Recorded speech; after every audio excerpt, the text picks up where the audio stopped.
When I collapsed at work, the doctors called my parents. They never came. Instead, my brother Mason tagged me in a photo. Family day without the drama. I said nothing. 4 days later, still weak and hooked to machines, I woke to 74 missed calls and one text from Dad. "We need you. Answer immediately." By then, something in me had changed. For weeks I had ignored the headaches, dizziness, and pressure in my chest because slowing down felt like a luxury. I was covering Mom's car payment, sending Mason quick loans, and helping Dad patch over another mortgage problem he treated like my responsibility. I had spent years convincing myself that being useful was the same as being loved. Growing up as the only daughter between two sons, Mason and Parker, I learned how invisible competence could become. My brothers could wreck something and still be praised for learning a lesson. I once won a statewide engineering award, and Mom only asked whether I had thanked my teacher. Eventually, I stopped wanting applause. I just wanted proof my family saw me as more than the person who fixed whatever they broke. So I worked harder weekends, late nights, emergency transfers, co-signed papers, bills I should never have paid. Then one Monday afternoon, while preparing a presentation for a major client, I stood to collect something from the printer and everything went black. I woke under hospital lights with wires on my chest and a nurse adjusting an IV. It had not been stress or exhaustion. The doctor called it a serious cardiac event and said collapsing at work had probably saved my life because my coworkers called 911 immediately. The hospital contacted my emergency contacts, my parents, and I waited. 1 day, then 2. No call, no visit. On the 3rd day, I checked my phone and found Mason's photo from the lake. Him, Parker, Mom, and Dad smiling around a picnic table. The caption read, "Family day without the drama." He had tagged me directly. I stared until the screen went dark. I didn't cry. It felt quieter than that, like a lock turning inside me. 4 days after my collapse, the calls finally came. Dad's message was the first thing I read. "We need you. Answer immediately. No apology. No question about whether I was okay." I almost called back out of habit, but instead I opened an old contact, Gramps. I had avoided him because he had warned me for years that my family was using me, and admitting he was right felt humiliating. He answered on the 2nd ring and asked only, "Which hospital?" 40 minutes later, he walked into my room wearing the same windbreaker, an old watch I remembered from childhood. He looked at me and said, "So they finally broke you too, huh?" I could only nod. He stayed all day. He spoke with my nurse, asked questions I was too exhausted to ask, and quietly covered a test my insurance rejected. Then he opened his tablet and helped me look at the financial life I had left on autopilot. My name was tied to 5 loan agreements, 3 credit cards, 2 utility accounts, and car insurance for a vehicle I did not drive. I had treated every crisis like a temporary favor. My family had treated every favor like permanent infrastructure. They had not leaned on me. They had leaned through me. We made a list and started cutting every line. Mason's automatic transfer disappeared first. He was always barely getting by, yet had taken 3 Miami trips that year. Parker's rent deposit was next. Mom's car insurance came off my card. I changed passwords, removed payment information, and flagged the loan I had co-signed for Mason after realizing he had stopped making the payments he promised. I was not trying to ruin anyone. I was refusing to finance people who could enjoy a lake picnic while I lay in a cardiac ward. By evening, my phone was almost unusable. Mom left a voicemail claiming she had just heard what happened, though the hospital had contacted her days earlier. Parker sent frantic messages in all caps. Mason went quiet. Dad texted, "This is serious. Call me now. Everything is falling apart." Still nothing about my heart. Their emergency was never me. Their emergency was that my money had stopped moving. The consequences came fast. Mom called again, offended rather than worried. "I don't know what you're trying to prove, but this isn't the way to do it."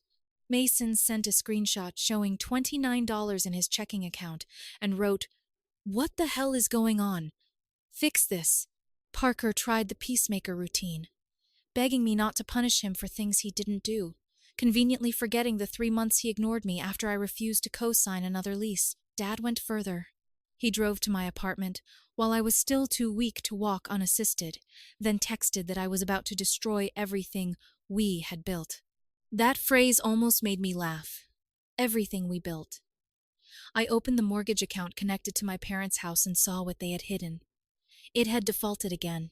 They had borrowed against the equity to cover Mason's credit card debt and bankroll Parker's online business idea, then let the mortgage sink while assuming I would rescue it. This time, I didn't. Soon, Mason posted a video of my parents' emptied house furniture gone, curtains stripped, rooms hollow, with the caption, "They took everything." And guess who let them? Gramps reviewed the notices, then called his lawyer, an estate planner, and his accountant. What he learned confirmed something darker. My parents and brothers had also been circling him. Sudden brunch invitations, unexpected gifts, casual comments about what would be fair when he was gone. Gramps had seen it coming and already protected his assets. Then he told me he had moved most of them under a new structure with me as beneficiary, not because I asked, but because I never had. That night, Mason appeared at the hospital and was stopped by security. An hour later, his message arrived. "If you don't fix this, I swear to God, you'll regret it." For the first time, the threat didn't scare me. I had finally stopped being their daughter, their sister, their fixer.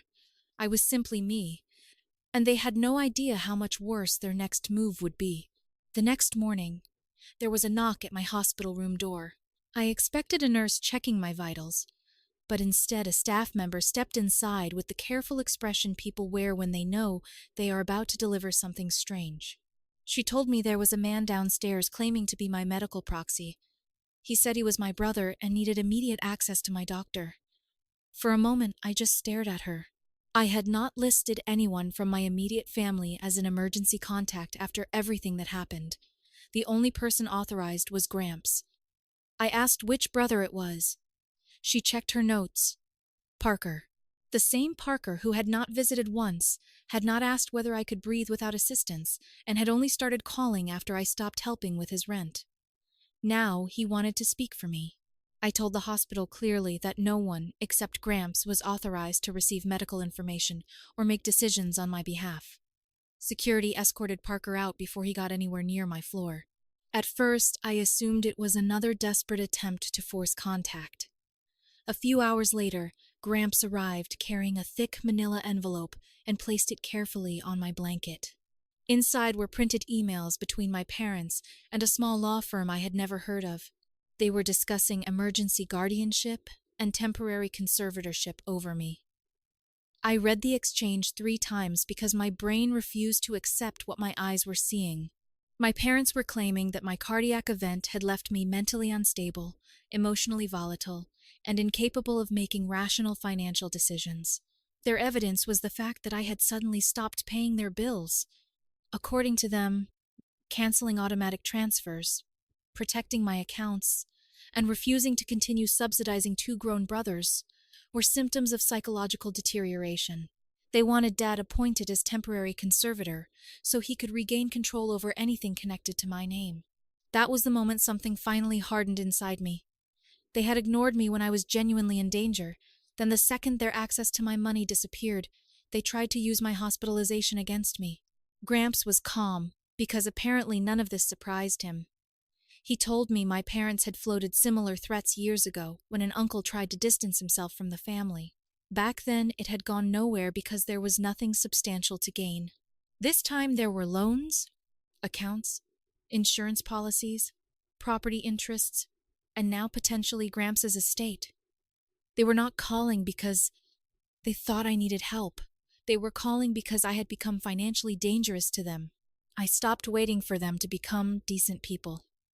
That evening, the attorney Gramps trusted came to the hospital. We went through everything carefully. The following morning, we sent formal notices barring my parents and brothers from contacting my doctors, requesting medical information, or representing themselves as authorized decision-makers. Fraud alerts went onto every bank and credit account where anyone in my family had ever had shared access. Any jointly connected property transaction involving my name would trigger immediate legal review. I had my employer reroute my salary into a new account my family had never seen. Gramps' advisor helped structure additional protections around the assets he had recently reorganized. For the first time in years, there was no invisible doorway into my life. The family responded exactly the way people respond when private manipulation stops working. They made it public. Parker uploaded a video late that afternoon. His face looked exhausted. The room was dimly lit, and he spoke slowly as if every sentence hurt him. He never said my name directly. He did not need to. He talked about someone in our family going through something dark and said they were doing everything possible to help her, even though she was lashing out and destroying relationships. Then he used Dad's favorite phrase, "We can't keep watching her destroy everything we've built." Mason reposted the video with a heart and wrote, "Praying my sister finds peace." My mother shared it without comment. Within hours, people I had not heard from in years began contacting me. Cousins sent careful messages asking whether I was okay.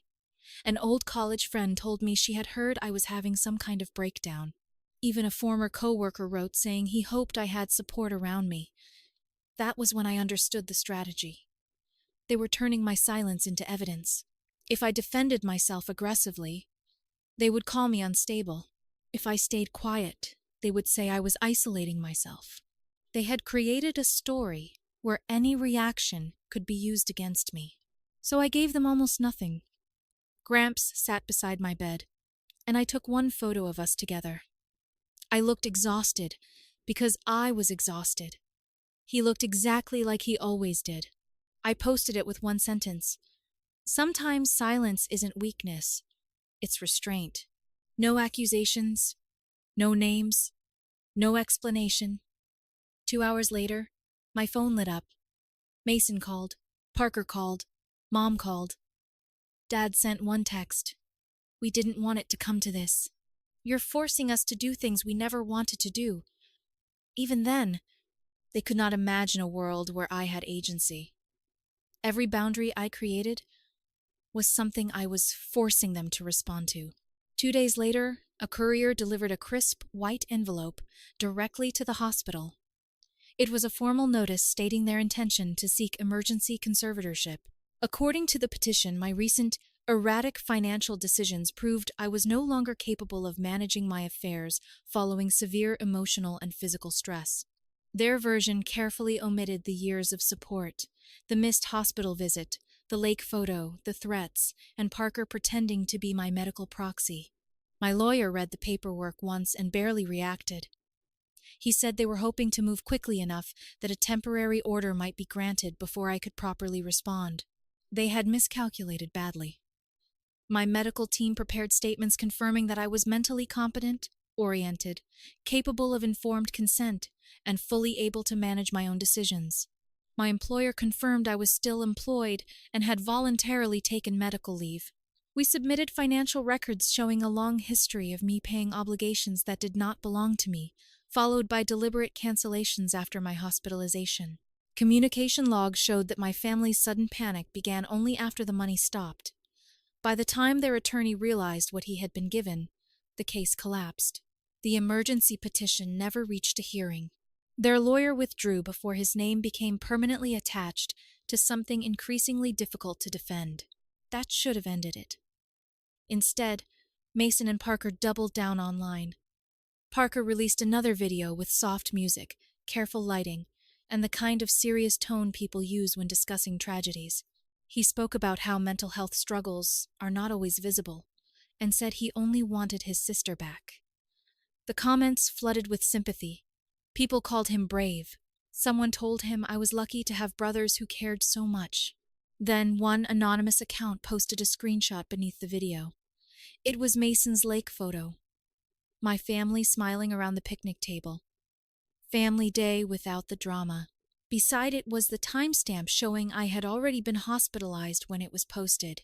The caption underneath asked one simple question. Where was all this concern when she was actually in the hospital? Everything changed within hours. People started looking. They found Mom's cheerful dinner photo from the day after the hospital first contacted her. They found Parker's old posts mocking people who blamed trauma for their problems.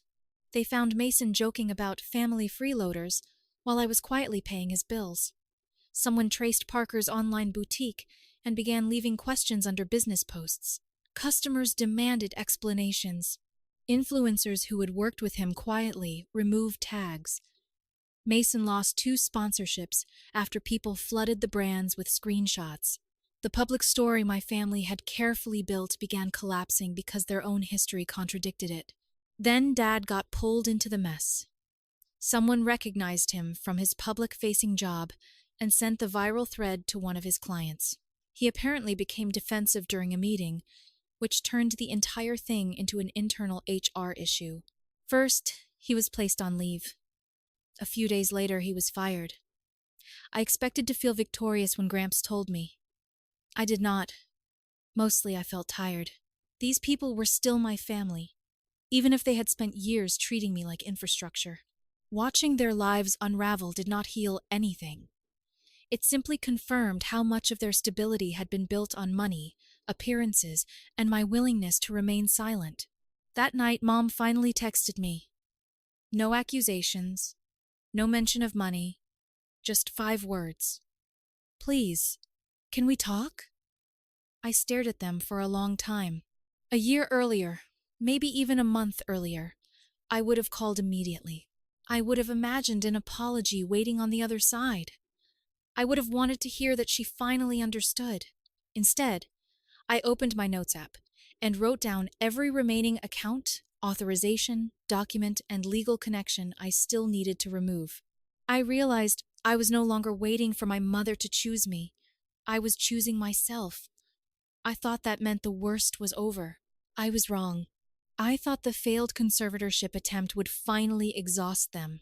Dad had lost his job. Mason's sponsorships were disappearing. Parker's boutique was drowning in angry comments. And Mom had gone from accusing me of destroying the family to quietly asking if we could talk. There should have been nothing left to fight over.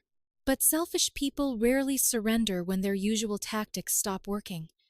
They simply change tactics. A few days after everything exploded online, I was finally discharged from the hospital. I could walk without assistance again, although every staircase still felt like a mountain, and my doctors had made it painfully clear that the life I had been living could not continue. Gramps picked me up himself. He handed me a cold drink, took my bag before I could protest, and told me I would stay with him until I was strong enough to decide what came next. I did not argue. Going back to my apartment felt wrong anyway. Dad had already waited outside it once. Home no longer felt private. We were halfway to Gramps' place when my phone buzzed from an unfamiliar number. You should really come by the house. We need to talk urgently. I knew the writing immediately. Parker. Apparently, blocking his number had only encouraged creativity. I deleted the message. 2 hours later, while I was sitting on Gramps' couch trying to convince myself I could eat something, Jen called. She was an old high school friend who had reached out after the social media mess went viral. She now worked in media, which meant she noticed online patterns before most people did. Her voice sounded different this time, tight, irritated. Check Facebook, she said. They posted something. I almost told her I did not care. Then she added, You need to see the last picture. Mason had uploaded a gallery.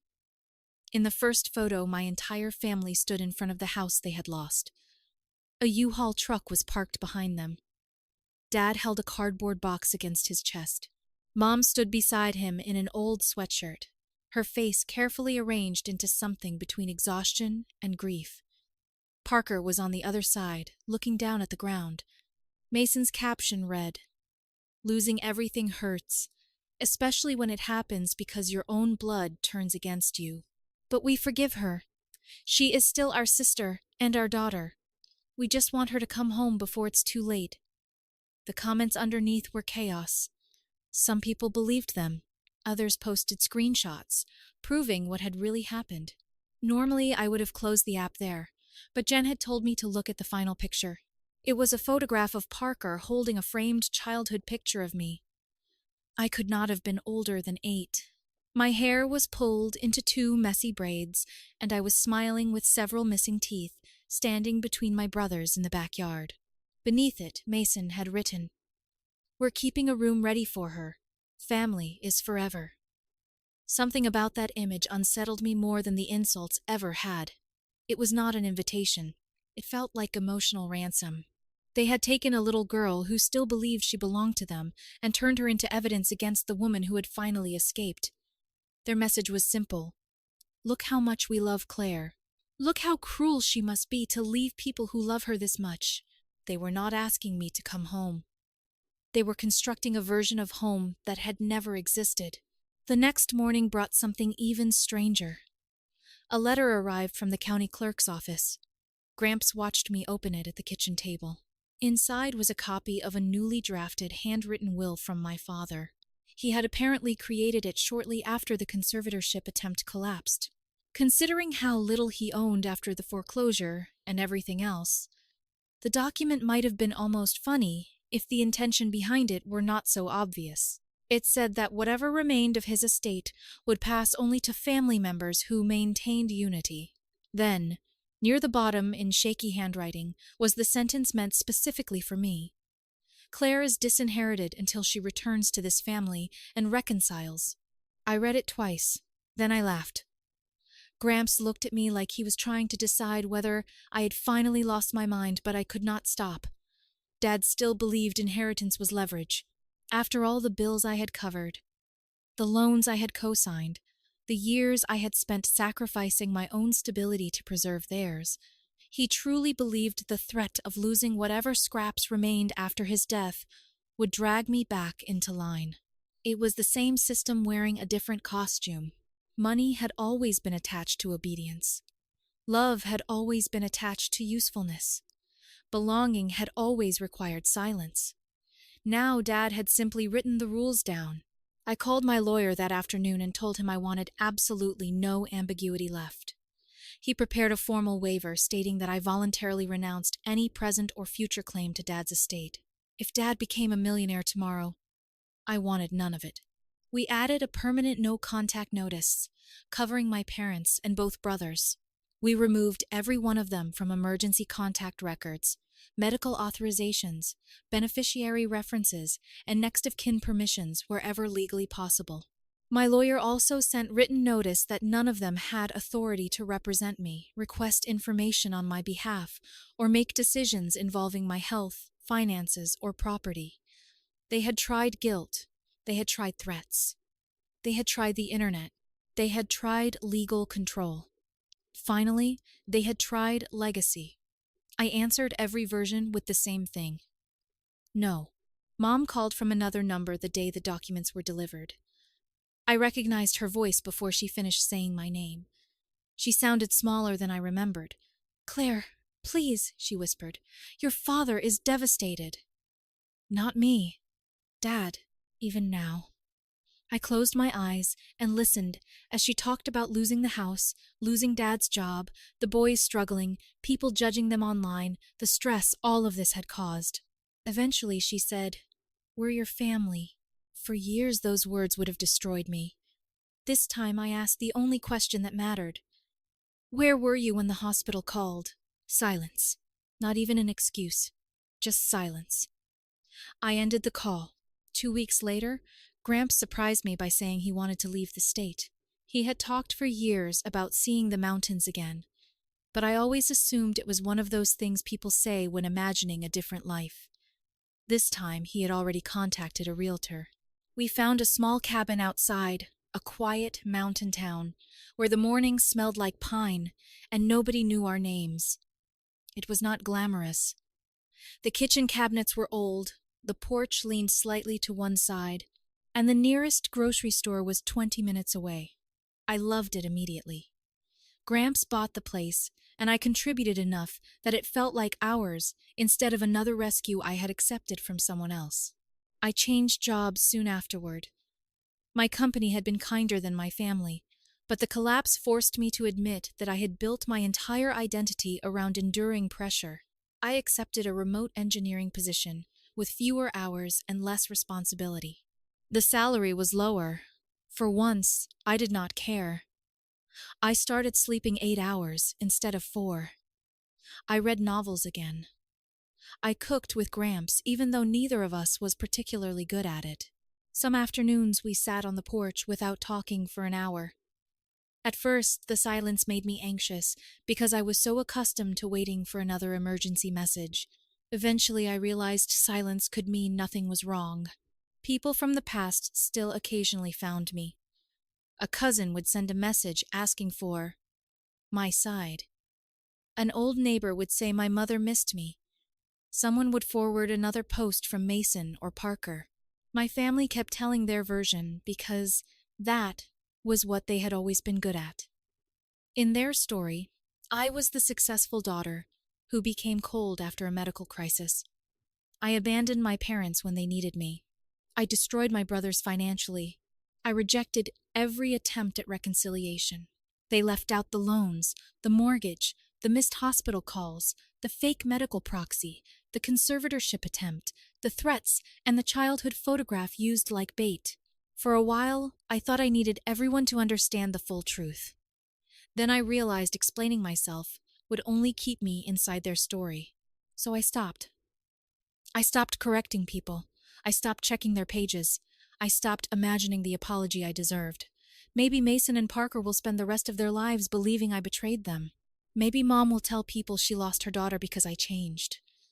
Maybe Dad will die convinced that disinheriting me was punishment. They are allowed to tell themselves whatever makes the mirror easier to face. I know what happened. Gramps knows. The doctors who watched me lie alone in that hospital bed know. And somewhere inside me, the exhausted woman who once believed she had to pay for everyone else's happiness finally knows too. I was never asking for too much. I was asking the wrong people. The strangest part is that freedom did not feel dramatic when it finally arrived. There was no triumphant music, no last confrontation, no moment when my family admitted they were wrong. It was just one quiet morning in the mountains when I woke up, reached for my phone, and realized there were no demands waiting for me. Gramps was already outside drinking coffee. Sunlight was coming through the trees. My heart was still healing, but for once, it did not feel like it was carrying 5 other lives with it. I understood then that peace was not something my family could give me after an apology. It was something I had to stop sacrificing for their approval. They had loved me most when I was useful. I finally loved myself enough to become unavailable.